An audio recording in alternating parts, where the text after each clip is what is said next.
Well, welcome. Summer's almost over, and we're getting back to school. So tonight, we're going to take a view at what's happening in the school system with some special guests.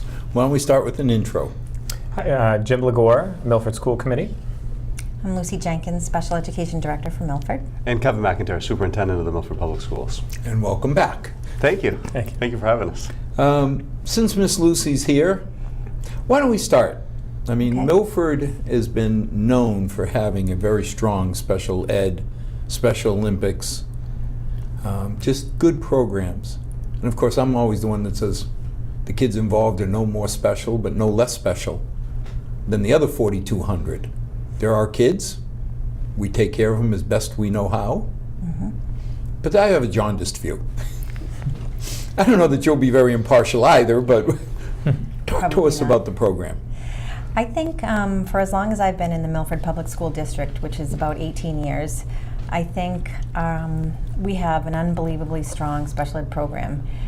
It starts from our administration. We have a very supportive administration. Our school committee has always backed us on anything from budget to new initiatives, consulting with others if we can't find the resources within our district, and then starting new programs.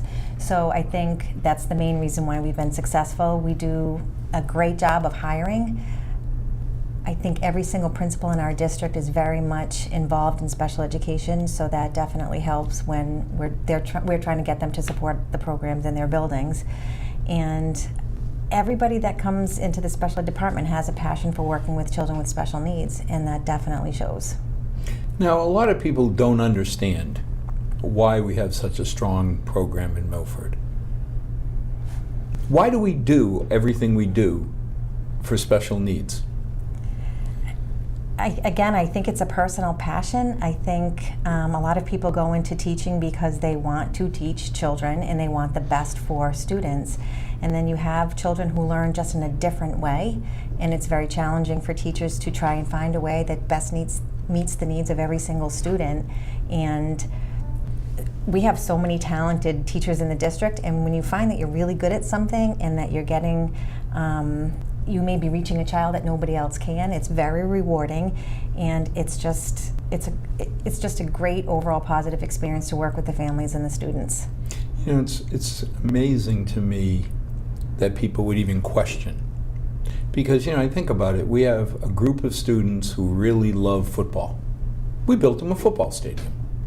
We have a group of kids who love softball. We have a softball pitch, etc., soccer, everything. And then we have a group of kids who learn in a different way, so we put together programs. So to me, I don't see anything special, you know, and I look at them as just another group of Milford kids, and I've been on the record as saying, you know, people say, well, you do it because it's the law. And I remember getting up in town meetings saying, you know, one thing I've learned,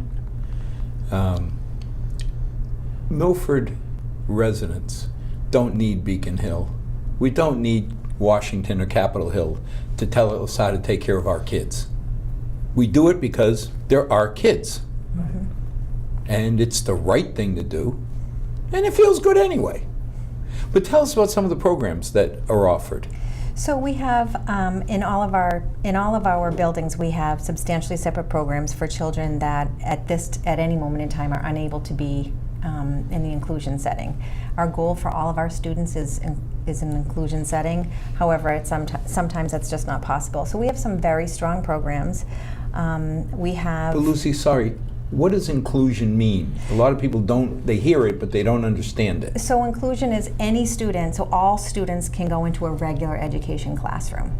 And the teachers of those classrooms will just differentiate the instruction so that they'll provide services for all students no matter what their abilities and no matter what their learning style.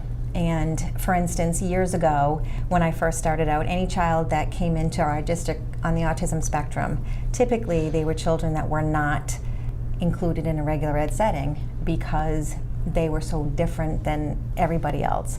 And now it's just not like that anymore. We're able to have all of our students at some point, at least at some point during the day, with all of their peers. And their peers get just as much out of their participation in the inclusion setting as they do. And so I think that's another one of the Well, pluses. when we first that- started, I remember kids with autism were banished. Mm-hmm. I mean, it's horrible to say, but we had nothing that we could help them with. So we sent them out of the center of the universe to faraway places like Natick and Framingham. Absolutely. But you know, it just didn't feel right. Besides the cost. I mean, you know, let's face it, doing programs in Milford saves us a blessed fortune. So even if you're not doing it for the right reasons that you want to take care of our children, you know, $100,000 extra per kid can put a crimp on your tax rate. Absolutely. But we put in autism program. God, I can't remember how long ago. It was over a decade ago, I think. Yeah, it's been quite a while, and we've had basically all the way through pre-K through. You know, we Milford started High with like School. first K, Yep. 1, 2, and then of course you knew what was coming. Because now the kids are here, they're in Milford, you're taking care of them, so had to go to 3, 4. Right. And then now it's straight through. So I have a child who's autistic. What percentage of those kids can we address and help in Milford? Of all the children with autism? Well, I mean, it depends on the severity of the autism. I think, I would say, I don't want to get this wrong, the majority of them can be serviced Handled within. here in Milford. Yes. And we have, I mean, we definitely, as you see children getting older, some of them who tend to be a little more aggressive in the school setting, or maybe have some stereotypies that that we just can't handle in the district, we may see them go out of district. But the majority of them stay with us. And we're really proud of that, and we want them to be part of their community. But we also want to continue to reach out to our students who are placed out of district and still allow them to be part of our community because they live here. So it's a small percentage. And I can get you the exact numbers next time I come on. But what I'm you've not said sure. is it's a small percentage. That should be Yes. something we're proud of. That we're not sending a large percentage of our kids Right. for somebody else to take care of them. Well, 2% of all of our students, of the 4,500 students we have in the district, so about 2% of that number are placed out of district. But all of those students of the 2% are not children on the autism spectrum. It varies. It can be any other disability, and that includes children with medical needs, children with rare disorders, mental health difficulties. So it's a small percentage. Now, one basic question a lot of lay people ask, is autism increasing or is it our awareness? Because when we were kids, I don't think we ever heard the word autistic. That's it, if you don't mind me jumping on this Go one. ahead. I can't answer that. That's a great question, because one of the things, like you said, like years ago, kids who had significant special needs just wouldn't go to the public school. They would, Right. they'd start out in kindergarten, they'd be educated somewhere else. And I think it's difficult to say if it's our, we're doing a better job of identifying, and it's a pretty broad spectrum of kids who fall within what's considered autism, or there's increases. I think you see arguments on both sides. You see a lot of people saying there's an increase, and they have a lot of theories behind why it's happening. There's another group of folks that are saying, geez, we're just doing a better job of identifying and kind of labeling it than we did in the past, where we might have called it other things. So, I mean, it falls under the same thing as peanut allergies. Right. I never remember not being able to eat my mandatory peanut butter sandwich. Yet today, a lot of classrooms just can't do it. Right.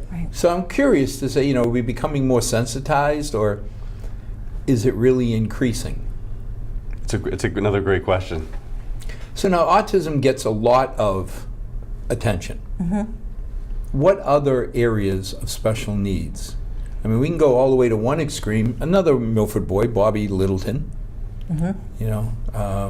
super nice guy. He set up Evergreen Center to take care of, what I understood is one of the extreme sides, kids who really couldn't help themselves. But again, you stayed in Milford. I was really excited to see that.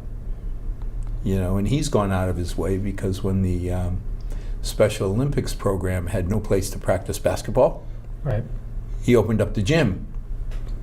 And the soccer Special Olympics coach immediately heard that because she played for him when she was a kid and called him up, and it was, Mr. Littleton, we have no place to practice soccer. And all of a sudden, he opened up his fields. I mean, that's a private institution. He didn't have to take on the burden, but, again, good Milford boy helping out the kids. Yeah, he actually helped out the youth system as well, like youth basketball, travel basketball. Oh, Yeah, on occasion when we ran into some capacity issues in facilities. So I'm even happier. yeah, everybody pitching in. But the other thing you mentioned, Al, before you shift gears, the Special Olympics and Best Buddies piece, and I think those are two programs that are culture changing for the Milford Public Schools. We see how many kids would you say, Lucy, participate at the high school level? It's a couple hundred, I want to say. Yes. And it really changes, and Lucy made this point earlier, that it really changes our typically developing students almost more so than our Special Olympians or their best buddies, because it really just changes like how we accept everybody in the Milford Public Schools. And that's just become part of like the day-to-day culture. And it's funny because I got involved. I was set up by Miss Walsh. I got You're in good company, baby. I got a call one afternoon, and she said, Al, I'm in trouble. I need help. I said, okay. She goes, we want to start a soccer program with Special Olympics, but I got to have a coach by this afternoon. I know you're already coaching 3 teams, so I wouldn't ask you, but if I don't have a coach by this afternoon, no soccer program. What are you going to say? Yes. Yes. Then I found out she went to Alexis, my daughter, and said, how do I get your father to coach the Special Olympic soccer? And sure enough, Alexis said, just call him, tell him he has no choice or else the kids suffer. You feel like that fish that sees that shiny thing. Absolutely. You shouldn't bite it. Absolutely. But I'll tell you, it was amazing because I was scared to death. I mean, I wasn't trained. I mean, I know kids. I've had soccer teams for years, but I was scared to death. I let them down. I can tell you that I have not found a group of kids more enjoyable, and absolutely I got more out of them than they ever could get out of me. I mean, these kids, if they wouldn't say poop if they had a mouthful. There was never any back talk. If they weren't doing what you asked them to do, it's because they didn't understand. And the parents were worse. They were the nicest, volunteers. They appreciated everything you did for them. And over the years, I was blessed with wonderful parents in my typical program. But I remember when my daughter stepped on the field, the place lit up. She just had a passion for them. And the kids felt it, reciprocated. And she seems to have more fun doing it. Like the Special Olympics that were up in Washington State, the national. Yep. We're watching to see Massachusetts, and sure enough, everybody's coming out very stoic. And there's one nut dancing, just cheering, jumping. I looked at my darling bride, I said, that's got to be your daughter. And sure enough, we saw Ben Rizzo. We saw some of the Milford kids. Yeah. And it really felt good to see the Milford kids competing on a national level. Yeah. And then seeing my crazy daughter dancing and cheering. But But it just shows you how far the program's come, since you were kind of convinced to coach soccer all those years ago. Yeah, I mean, now I'm amazed at, how many different teams, how many different programs are available, to the Special Olympics kids. Yeah, it's fantastic, and our athletic director has embraced it. So he's working closely with Jen Walsh and some other folks to really just kind of make the program part of what we do during the seasons too. Because we have at halftime of a few games or right before games we have, and I'm blanking on the name of the program. Can you help me out? What's that? Unified Sports. Yeah. Thank you. Unified Sports. Yeah. So that's becoming just part of what we do in our athletic program too, which is fantastic. Yeah. There's a lot of that going on. Unified track, unified basketball. And And it's bocce team too. Yeah, I heard that. But I mean, it's even catching on because this year the Prospect Heights Mares the mayor's project was to put a trophy case, and hats off to you and the AD for making space right as you walk in the gym, right there. And I mean, Well, it shows the place we put Special Olympics and unified sports in the Milford community. And I don't think anybody would disagree with that decision. no, and if anybody's ever gone to a Best Buddies dance, Oh, they're awesome. they're incredible. The kids, the typical kids, mixing in and just enjoying themselves. Yeah. The talent show, the pageant. Oh, Yeah. the pageant. Yeah, best night of the year. That is a riot. It's amazing. You know, it's all these events, I find them on my calendar. And of course, my daughter, God bless her. Don't worry, Dad, if you can't make it. They're only special needs kids. They can live without pictures. It's like, okay, I'm taking the knife out of my heart. Of course I'm going down there. But you know, I'd love to say I'm doing it for the kids. I do it as much for me. I love being around the kids, the families. They're so appreciative. They're so much fun. Yeah. And plus just the sheer joy and enthusiasm you see on, especially that night. From, every student gets highlighted. It's great. Yeah, everything from bouncing a basketball to doing jokes. The pageant is just superb. Yeah, it's awesome. You know, and the studio films it. Everybody rallies around it. What other programs are there in special ed? While we've got you on the spot. So, well, besides our substantially separate program, we have co-teaching. We've had consults from the state come in and help us out with that. We are, for this coming school year, we had, this past school year, we had Jessica Minahan, author of the Behavior Code. She came and she was sponsored through CPAC, which is the Special Education Parent Advisory Council. So she came and we had the best turnout of any of the meetings. We had parents and teachers come and see her, and we're bringing her back. So she came to our leadership retreat in July and spoke to all the administrators, and she'll be coming on April 5th for one of our professional development days. So we're going to offer anybody that needs 15 professional development points to renew their license in special education. We'll offer the 15 PDPs through Milford Public Schools. For anybody that goes to see Jessica and then does a book study and then applies her strategies from her book into their classroom. So that's one of the projects we're doing. We also have Charlie Applestein coming. He wrote No Such Thing as a Bad Kid. He will be speaking on the second day of school to the entire district. We'll do another book study with his book. What else do we have? We have consultation with Dr. Craig Murphy. Dr. Murphy is he's a director of one of the BICO programs nearby. He has a private practice in Franklin, and he also teaches at William James. BICO? Yeah, Bi-County Collaborative, sorry. And he also teaches at William James College as a professor for, I think, undergrad and graduate school. So he's done some testing for us. He's now going to consult with us to we call them therapeutic classrooms. So at Memorial in Woodland, we have substantially separate programs for children who have significant, we see behavioral issues, but they're due to some mental health issues, anywhere from post-traumatic stress disorder to trauma in the home, any number of reasons for any number of mental health illnesses. So we're seeing the behaviors, and it's becoming increasingly difficult for us to manage the behaviors if we don't know why the students are where they're coming from in the first place. So he's going to consult with us, and we're hoping that by doing that we can build a capacity so that they're more successful in the school setting, and so that the teachers feel like they're more successful in teaching them, so that we don't have to send them out of district. But that's not a special needs trend, is it? I mean, I remember when the kids were 10, so this is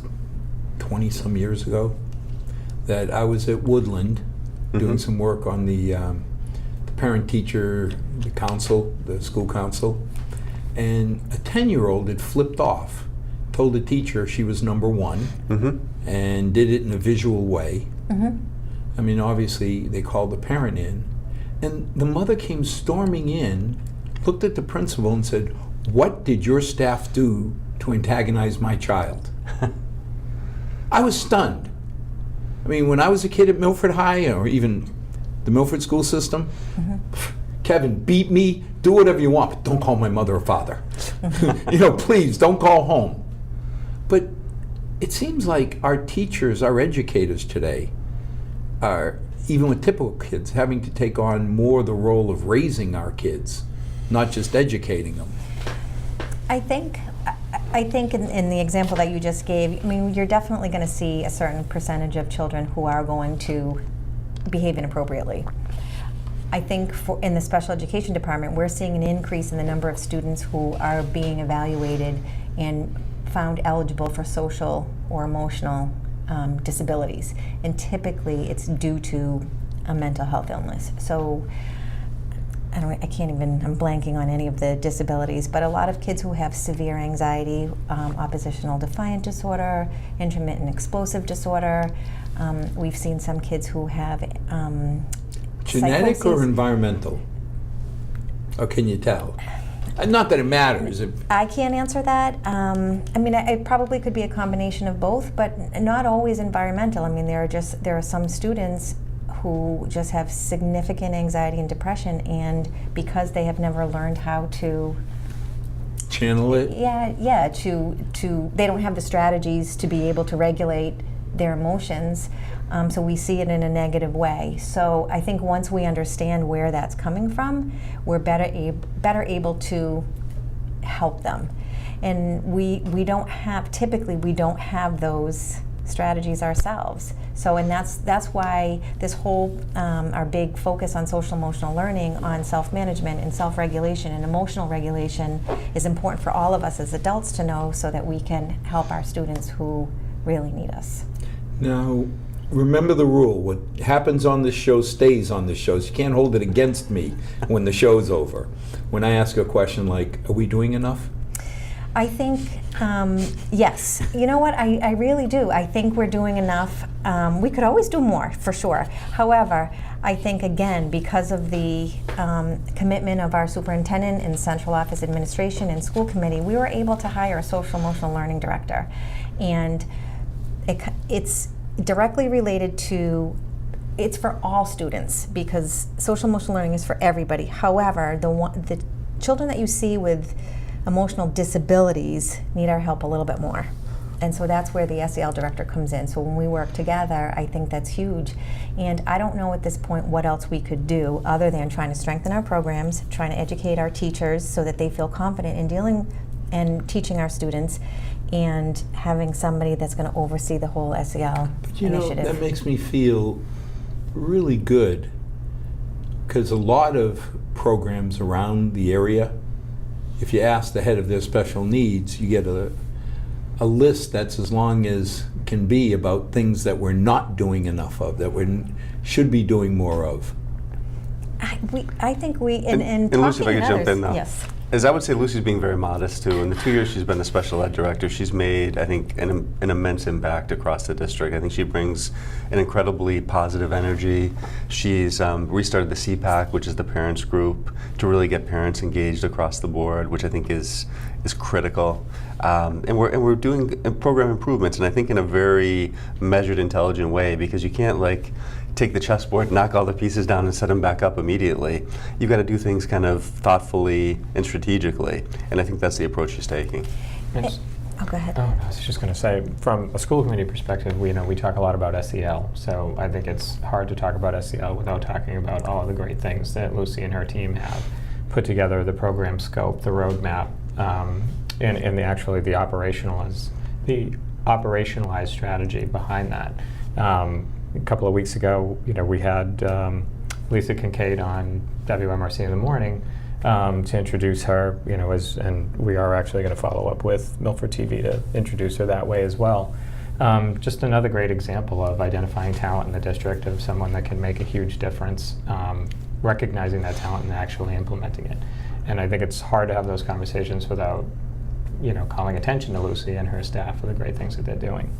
Well, I mean, even neighboring towns, Hopedale picked 2 of our staff, as whatever Right. the special needs helpers or, teachers of the year type thing. Right. That's really nice to have another town pick people from our town as somebody, as people who are having a Right. really positive impact on kids. And you were talking about your daughter. Like, anytime during the summer, you can see her pop in to check in on any of the students that are there. And just last week, I met with Lisa Burns and 4 members of her staff who do not work the summer, just to talk about programming for a special ed student for next year. They didn't have to come in.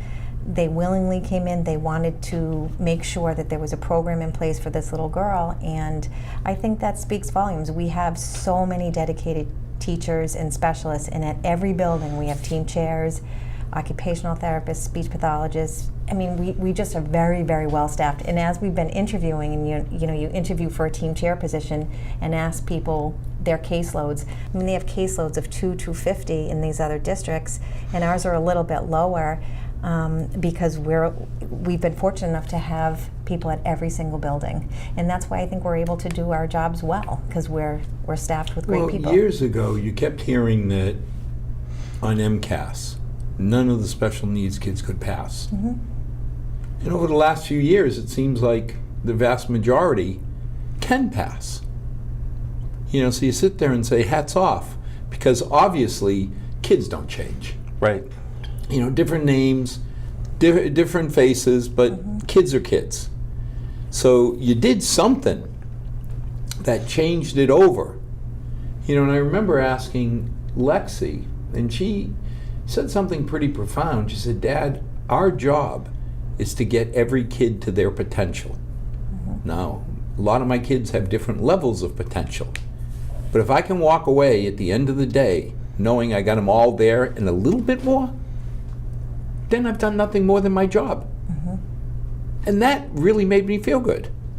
And that's really the best way to put it, because we really don't want to limit students either. We want to really kind of have the potential for everybody to be the sky, and not to put those glass ceilings in place, and really try to push kids to their to be the best they can be. When we've talked about increasing the SPED and ELL budget, we said, okay, so what are you doing for the top 10%? They're special needs.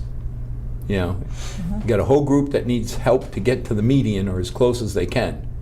But then you got a whole group that are next Nobel laureates. And again, I think Milford's unique in really understanding, recognizing, and implementing programs.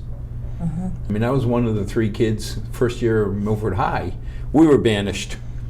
We ran out of science programs, so Uncle Paul Raftree, and God bless him, he was somebody who we all should aspire to loving kids as much as he did. He sent us to Dean Junior College. Because I remember he pulled us in and said, I got nothing for you. So I've enrolled you at Dean for biology and chemistry. Wow. But we don't have to do that anymore. I mean, you've got programs. Yeah, we've got AP program. We've got 19 different AP courses that are offered at the high school, as well as partnerships with Mass Bay and Framingham State. They talk about early college. Yeah, so we're really trying to push, ideally the vision is in the next 3 to 5 years, a student will be able to walk out of Milford High School with maybe 1 year of college under their belt. And an AP has shifted, because 20 years ago, if you got an AP class, they gave you full college credit for it. Now it varies widely depending on where you go. But these students will be coming away with either a Mass Bay or Framingham State transcript, which is pretty much transferable to almost every college and university. 45 years ago, you get out of Milford High, you go to college and you learn. I remember walking into my first calculus course. 90% of the kids at Holy Cross had already had 1.5 years or 2 years of calculus, and I had learned to say the word. So which is no small feat. Well, there you go. But now you look at it and you say, wow, what these kids walk out with. Right.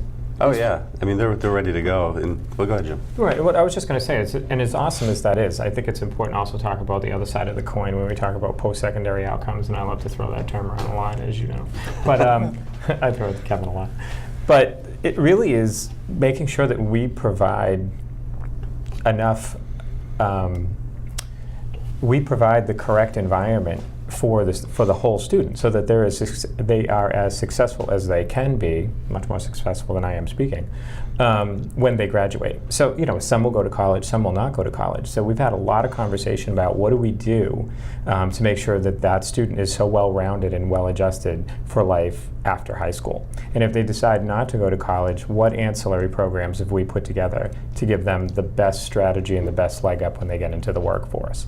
So that's why we've been talking about adding, additional curriculum, non-traditional curriculum, like construction management or, IT certifications, et cetera. So the kids that are not college bound, whether it be that from a GPA perspective or from a socioeconomic perspective, have the best opportunity to be successful. Now, we read in the paper, Milford school system stinks. It's a level 3. I mean, at the end of the Your day, face is next to that. I mean, that's what you hear. Right. We're a you do. level 3. Everybody around us is a level 1 but 1+, and their kids are learning so much better and getting into schools that we could never get into. I mean, that's just not true. Yeah, it's just not. That's just not simply accurate. No, not I'm just true. saying. I mean, Yeah, so there's a couple myths kind of embedded in that statement. The first one is that across the district we're currently one level 3 school, and they're completely changing how they're doing the accountability in Massachusetts this year, so it'll be completely different. Partially because people kind of rank them 1, 2, 3, 4 like that, which was not how it was originally intended. So really we had one grade band that had a bad year or two of testing that pushed the Milford High School into a level 3 status. The rest of the schools in the district are all level 2. Stacy would fluctuate between 1 and 2 depending on the year. If you have one school, your rating was based on the lowest school in the district, basically. Last year, for the ELA MCAS, not a single student didn't pass the test. And I think we're seeing tremendous progress there. The thing that we don't want to focus on, though, is the testing, because we care about testing when the MCAS scores come out, but colleges don't care about MCAS. And when a kid graduates from high school, employers don't ask them, how'd you do on your MCAS test? Right. Or your SATs. Well, but at the end of the day, I've said your view is jaundiced. Right? Absolutely. The real judge, in my opinion, is the colleges. Because if Milford is that bad of a school system, no good college is going to want a Milford kid. I mean, if you come to awards night, you'll see that that's not you, but if anyone came to awards night, you would see that that's just simply not happening. Well, see, but that's the key, because, back in when my oldest graduated, she got into every school she asked. Right. She turned down Holy Cross, broke my heart, but she turned Lexi turned it down. She did go to Clark, which, as it turns out, was a stayed close. That was, but except for that second semester junior year where I don't know what she did. She took the semester off. She got a 3.95. It totally screwed up. Everything else was 4+. But all kidding aside, every school she wanted to go to, Oh she yeah, got in. And we've had kids the last few years: Harvard, Yale, Princeton, Holy Cross, NYU, BC, BU. A couple of the NACAC schools that are highly competitive. Kids from Milford, a lot of Bryant, Bentley, Babson, Northeastern, Wentworth. Yeah, it's great colleges, there's a lot of universities. great schools. And I can even. If the school system's that bad, how are they getting into all these good schools? That's a fantastic That's a great question. Now, I get hit being on the FinCom from both sides. I got the groups who are saying you need to fund more money into the school system, and then you've got the other group saying, well, it's a level 3 system, we should cut $5 million or $10 million off their budget. How do you respond to either one? So, I think we need to continue to grow intelligently, kind of like what I was talking about, how Lucy is approaching special education.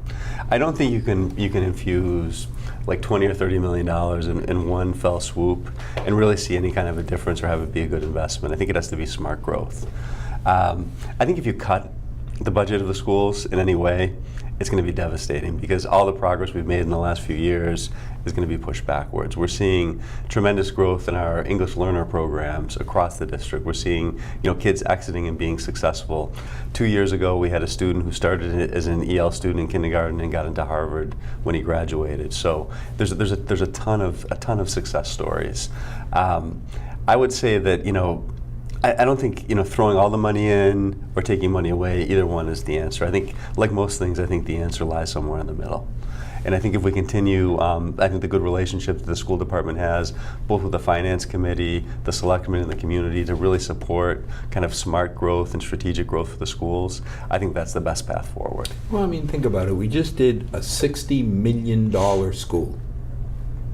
Okay, I'm proud of what you built. Oh, it's awesome. The place is amazing. It's Yeah. awesome. Right? But we did it without using profanity. Mm-hmm. Okay, you haven't been around my meetings where profane words are like 2.5 override, Right. debt exclusion. Those are about as profane words I can think of. You know, and it was 11 years that people kept saying, why are you building up stabilization? We kept saying, there's a school coming.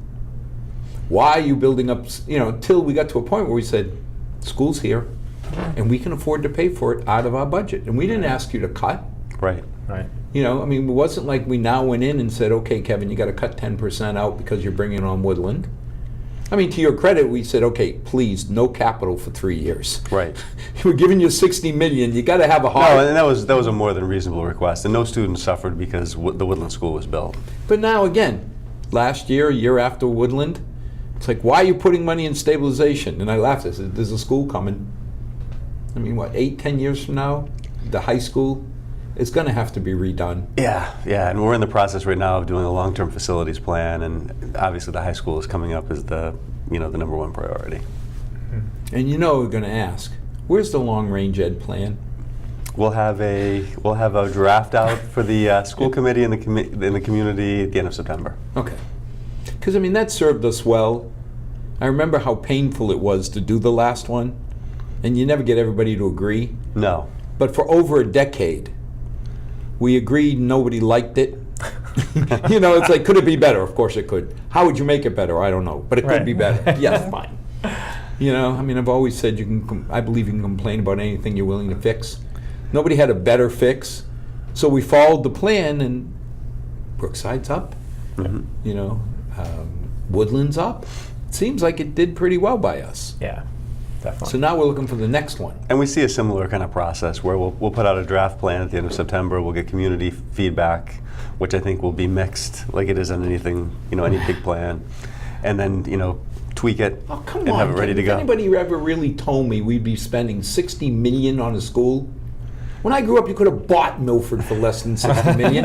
They would have thrown in Hopedale, maybe Mendon. Wait till they give you the price tag on the high school. You'll be Well- talking Worcester County. Well, Yeah. that's why, when you look now, I don't believe you're going to build a new school.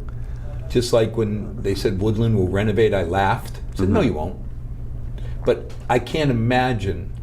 I mean, think about it. We built an extra half school when we did Brookside, just because we had to deal with 300 kids. Where would we put 1,100? Well, that's the $200 million question. Yeah, it better be closer to 100-some million. And, I mean, I'll go on record again saying I think what ends up happening is you build an F-wing or whatever you want to I call think it. there's going to be some kind of a renovation/rebuild. I think Build we'd a new least wing. Field house kind of thing. Build a new wing, move the A wing into F, And then B into A, Yeah, C keep into moving B, them along. Yeah. and somewhere in the middle, put a field house in. Because we're going to take care of our academic needs. But when you go to places like Fitchburg, Shrewsbury, I think it's Fitchburg, it's Shrewsbury, what they do, it's gorgeous. Yeah. And it would match our outdoor facility because the field out there is fantastic, and we'd love to have a similar indoor facility that would That'd be match great. that. And we'll take grief in the next 8-10 years as we tuck money away in stabilization. Yep. And the only excuse we'll have is school coming. Right. But again, if Woodland went through, in my opinion, so easily, because you weren't asking. I mean, there's neighborhood towns that are neighbors that said we want to do this new school, and by the way, it's going to cost you $500 a homeowner extra above your taxes for the next 20 years. I mean, that's a harder sell. It is. Yeah. It is. And one thing I give Milford a ton of credit for is I think the long-term planning is almost unmatched, I think, across the state, because when I go to superintendent meetings, they're talking about budget increases or cutting off, or Proposition 2.5 overrides that are either succeeding or failing. And whether they succeed or fail, it causes all kinds of consternation in the community. Yeah, and again, as you start looking down the line, we decide what's best for our kids, and we take care of them. Don't need anybody from out of town to come in and tell Milford residents. But you're right, there's a balance, because there's a lot of people who built this town. The reason we're sitting here is because grandparents, parents, they built Milford for us. And now some of them are living on $1,300-1,500 a month. So again, we got to be careful. I mean, I always love when people say, well, you know, you go to town meeting and you guys are just rubber stamps. You never have disagreements, you just put it through. Oh, what? And I sit there and say, oh yeah, that's the end game. You ought to come to some of the subcommittee meetings for 8 months. I've seen many disagreements on the town meeting floor. I don't know what channel people are watching, but Well, they don't, because the subcommittee meetings aren't televised. oh no, that's subcommittee is where the sausage is made. Well, of course. So Because that's yeah. where, you know, we sit there and say, yeah, Kevin, do what you want, but remember, 2.5%, yeah, special needs and ELL separate, yeah. and the mortgages are separate. You know, if you really looked at what the school increase was last year, people would die if you factored in the extra payments for Woodland. Well, plus in health insurance is, Well, you know, health is- insurance 6-8%. Right. Yeah. Right. But again, you can't manage that. Right. So, you know, realistically, you live with the 2-point-something% on the operational budget, just like every other department. And then we take care of the rest. Chromebooks, we spent a ton of money. And it's been wildly successful so far. So this past year, we have Chromebooks from grades 3 through 8. So second year at Woodland, and at Woodland they keep the Chromebooks in the classrooms. And at Stacy, every student brings a Chromebook home, so they can use it for homework, for research, Well, they're a for little studying. older, right? Absolutely. And the great thing that we found is some people were, I think, concerned with letting middle school students take, you know, a $300 device home every day. But the kids treated it as their, I think, second most important thing. Their phone was number one. The Chromebook was a very close number 2. And we saw very, very few issues of breakage, significantly less than we even estimated, which was fantastic. Really? Yeah. Because they treated them like they were their babies. Yeah. Now, a lot of people didn't understand, why do we need these fancy toys? I think the biggest thing is that everything that you do in the world now is connected to technology. Whether you're a landscaper, whether you work in the food service industry, whether you're a lawyer, everything in between, you're using technology on a regular basis. And if our Milford students are going to compete with students from anywhere else, not only in the country but the world, they're going to need those skills. They're going to need those, you know, skills where they can access information, critically think based on multiple sources, and be able to apply it to whatever learning they're going to do. And we want them to be on that level playing field, so when they go to college or career, they have those technology skills in hand and they're ready to go. They're ready to hit the ground running. Doesn't it also help, I mean, when you talk about customizing an educational plan? No, not an IEP that's formalized and all that, but I'm a teacher, I got 20-odd kids, not 20-odd, but 20 kids. It's bad. Some classrooms. True. Some classrooms, we have some odd kids, yes. When we were there, we were deemed odd, but I got 20 kids. None of them are the perfect, average, typical. So doesn't, the Chromebook initiative actually allow you? Because, you know, I know my darling bride was one of the smarties, and they were sent to the library to keep busy because they ran through their work too quickly, make up for the dumbies like me who took a lot longer to do. But doesn't that really help the teacher? Isn't it an important tool? Well, so, and I'm sorry, were you going to say something? No. Well, Kev could probably talk about this in a more detailed way from a classroom experience better than I can. But I know that the Chromebook allows kids to move at variable paces throughout the curriculum. So it actually allows children or students that are more advanced or, I guess, moving through the curriculum more easily, the opportunity to move ahead. And then the teacher can, the instructor can also take the time to kind of, because you're going to see who's moving ahead and who's not. And then you can actually apply your teaching style based on the progress that the kids are making within class. And Kevin can elaborate on Yeah, that. and we're seeing at the middle school level in particular, at both Woodland and Stacy, teachers doing projects with students where a student is doing, maybe it's a topic in history, but something they're passionate about. And they're meeting those same objectives, but they're doing it in a way that, like they're creating a presentation, they're being creative, and they're also learning the material. And they're actually producing a product. And that's really the direction we want to go in. The other thing that's great about it is we have a number of intuitive programs like ST Math, where students will work through a problem. And some students, like the four of us here, Lucy gets it done in 10 seconds. It takes Jim 2 minutes. It takes Al 3 minutes, and then I'm still working on it as you guys are doing whatever. But it gives the teacher an opportunity that I'm struggling, so the teacher can walk over as you guys are moving on to problem 2, 3, or 4. The teacher can actually teach me the concepts connected to problem 1, and you 3 are still engaged with what's going to be challenging work for you.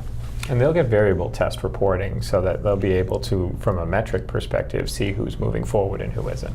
Now, are we using this across the board, typical, ELL, and special needs? Yes. Because I love, and it's a loaded question when people tell me, well, these ELL kids just can't learn as quick as the rest of us. And I laugh, because I was one of those kids who showed up and said, what are these people speaking? I don't understand a word when I left my house, because we only spoke Portuguese in the Heights, at least my part of the Heights. It wasn't until my darling bride came to my house once and said, do you ever speak to your parents in English? I said, of course. No! So, when people tell me that kids who don't know English can't learn, I kind of feel it personally to say, well, I learned a little. But are we using these tools for these kids too? Absolutely. There's a lot of great, Google Translate's kind of one tool that students will use to help them as they're going through their assignments. There's a number of other scaffolds that we can use technologically that supports their learning depending on where they are in the process. The great thing about the ST Math that I just talked about is it's completely nonverbal. So you're basically taking a penguin and solving a problem. So anybody can do it regardless of we have 23 different languages in the Milford Public Schools right now. So regardless of which one of those 23 languages, you can visually and spatially try to solve this problem. 23? 23 different languages. Our top 3 are Spanish, Portuguese, and Arabic, but then we have 20 other language groups. What happened to English? English is still number 1. Okay, I was going to say, wait a minute. I remember when somebody asked my father once if he ever spoke English, and he said, I live in Milford. Why do I need anything but Portuguese? Back then, when you talked about second language, Portuguese we or had maybe Italian, 6 people speaking. No, Italian, they were third generation by then. That No, was that's blended true. out. It was the Portuguese my family. they were still dealing with people like me that were first generation, Yeah. born here first, still speaking all Portuguese. And what we're seeing is kids who start with us in kindergarten have tremendous success as long as they stay all the way through.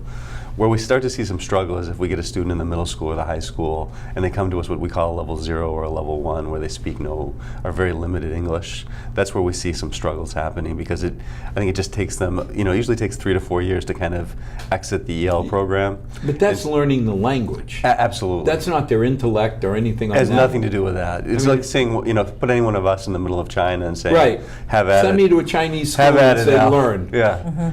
Yeah. Okay. Yeah, and that was one of the things we were seeing early on is we were seeing a higher percentage of our EL students identified as special needs, and now we're being a lot more sophisticated in how we're testing students, and we're able to, and our EL population is basically the same percentage of students with special needs as our English-speaking population.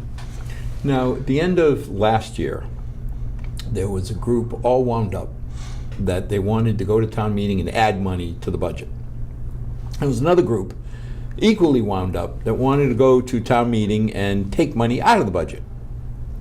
Now, we got both of them to calm down, because coming to us in May, let's face it, unless you're going to use profanity, okay, or do dramatic tax increases, which is just about as profane as those other words,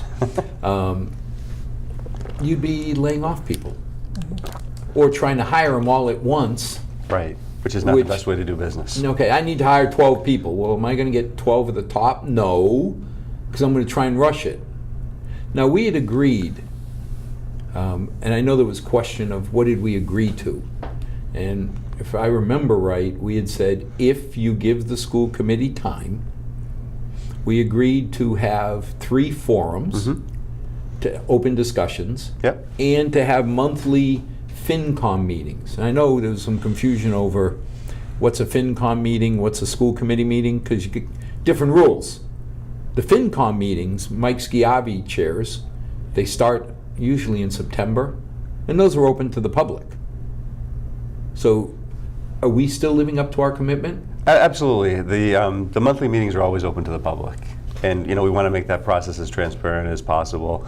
I would say if there's any taxpayer that ever has a question about the budget or our performance, my door is always open. Just like the same reason we put those forums in place. I think it's a good idea to make the process more transparent. So the first of the sessions, I don't have the dates with me, but we'll be publicizing them on our website, on Twitter, and through emails, is just like, how's the budget developed? Because I think a lot of people don't have a good understanding of how the budget is developed. And just walking through the process step by step, how we prioritize things, cut things, and there's probably somewhere between 8 and 15 steps in any given year of the budget process. I remember 15 years ago, they gave us a book about that thick. Absolutely. And I went crazy saying, why am I voting on how many rolls of toilet paper we need at Woodland? Right? This is ridiculous. I am not qualified to vote on educational policy. And I like it better where we moved over to say, okay, Kevin, you and the school committee get 62% of our budget. Yep. End of story. If we get more, you get more.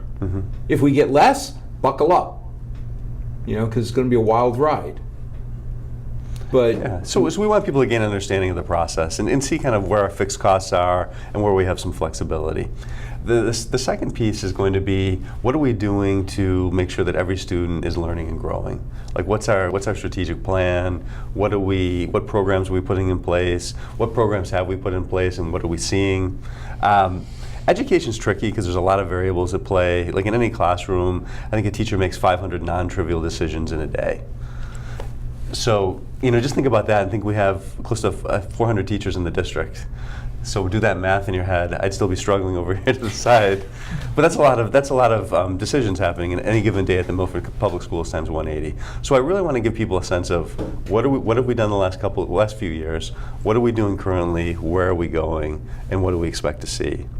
And the third part of the process is saying, hey, this is what we're proposing for the budget for 1920. We kind of love your input and what, based on your understanding of how the budget process is developed, your understanding of what some of our priorities are, whether you agree or disagree with them, and this is where we're putting dollars to priorities. And give us some feedback, or let's have a conversation. Yeah, and again, the FinCom run meetings are wide open to the public. All comments, that's what those subcommittee meetings are set up for. But I know people have called and said, well, the last meeting we didn't get to talk. And I said, wait a minute, FinCom meetings don't start till September.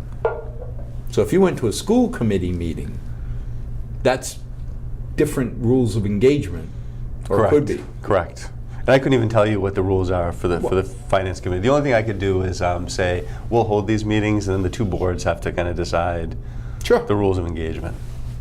We've never had a problem. We've always had the FinCom meetings open to let people come in, and as long as they're respectful, both sides, it seems to work. Now, how many years you been on the school committee? This would be my third. So 3 years ago, we talked about a marketing program. Yes. See, the problem is I'm old and I have a big memory. One of the issues we ran into is on the test scores. The people said, well, Milford's test scores are lower than everybody around us. And again, I've said it many times. I learned about it through Tommy Davrin. And I've never met an educator who took more pride and more ownership in a school. Middle School East was Tommy's school. No question about it. There was no doubt anything that went on there, Tommy took responsibility. And I remember coming in once saying, Tommy, why do your MCAS scores suck? I figured I'd get a reaction. I was on the school council, so I had the right to ask. Well, as a parent, I have the right to ask. And he looked at me and says, because you're ignorant. I said, okay, enlighten me. And he showed me how we had the bimodal curves Yeah. Where our top students did as well, he said, show me one town around us that we don't compete with. Top students to top students. Yeah. Says the difference is, if I remember right, we have 3 or 4 times, in some cases 8 times more special requirement children. And I don't want to call them special needs because it's kids on ELL. So the DESC term is high needs. High They needs. use, yeah. So when you blend the two together, by definition, the number shifts. What are we doing to make parents feel comfortable that no matter where their kid is on the spectrum, that they'll be well served? You want me to answer that Marketing one? perspective? I From a curriculum perspective. Well, I remember a candidate telling me they knew something about marketing, and Well, they were we- going to help us do some marketing of our We programs. did some marketing, that's for sure. And I So can- I think we let me jump in, Jim, if you don't Go mind. ahead. So one of the things we've seen in the last few years is our school choice out numbers have flattened out. Yeah. Our school choice in numbers have increased dramatically. And I think part of the reason is because we've done such a good job of getting out the word out of all the programs that we have. You know, at the high school level, we have a business and banking program, a hotel and You got hospitality. a bank in the middle of the high school. Absolutely. Yeah. And the second year of the program is going to be more business oriented. So kids are going to get. Listen, you got a restaurant in the middle of the high school. I know. And It's awesome. It's awesome. And just the breadth and depth of programming we have available, particularly at the secondary level. We've expanded the extracurricular activities and sports at the middle school. We have a tremendous band program. Our drama program is second to none. We have a great arts program. One thing I'll say is, 7 or 8 years ago, and this is even before I became affiliated with the Milford Public Schools when we had the big economic downturn, a lot of schools were cutting arts, and a lot of other things. And Milford didn't do that, and I think that was very, very smart, because we still have this program that really educates the whole child, where students can really follow their passions. And in a lot of places, you don't have those kind of options available to you. And in Milford, you really, really do. Well, I think it's important because if you think about it, if you gave me an instrument, any instrument I can play, and every one of them sounds like you're pulling the tail off a small farm animal. It's just horrible noise. But We could maybe be in a band together, Al. Yeah. you and I. But I love the science. I got taken care of. The kids who are musically inclined, they're no better than me or no worse. They just have different passions. Sports, I don't think anybody would want to take away football, baseball, whatever. We just deal with kids, and is it 4,500 now or 4,200? It's 43 and change. Okay, so with 4,300 kids. And I'll submit, none of them are any more special or any less special than all the rest. So personally, I'm proud of what Milford puts out. I'm a parent who got very lucky that ungrateful offspring number 1 applied to many schools and got in wherever she wanted. Ungrateful offspring number 2 applied to one school, which scared the living heck out of us. Emily was, I'm going to Holy Cross. I was like, but can we apply somewhere else? She goes, no need, I'm going to Holy Cross. The longest 3 days of my life after she applied till we got the phone call. Right. But as always, we wanted to give you a glimpse of what's happening. Get to know your school system. It's very easy to draw conclusions without knowing all the data. Here's one parent who's extremely proud of his town and what we do for all the kids. Because as I say, none of them are any more special or less special in my eyes. But boy, I love seeing the smiles as to whether they're playing baseball on a field or playing softball in a unified program. It really does your heart good. And then seeing our kids get into the best schools in the area. So as always, thank you. Thank you for having us. Thank you. For our 6 loyal viewers, I thank you for joining us. May God bless, and may tomorrow be a better night than tonight. Thank you.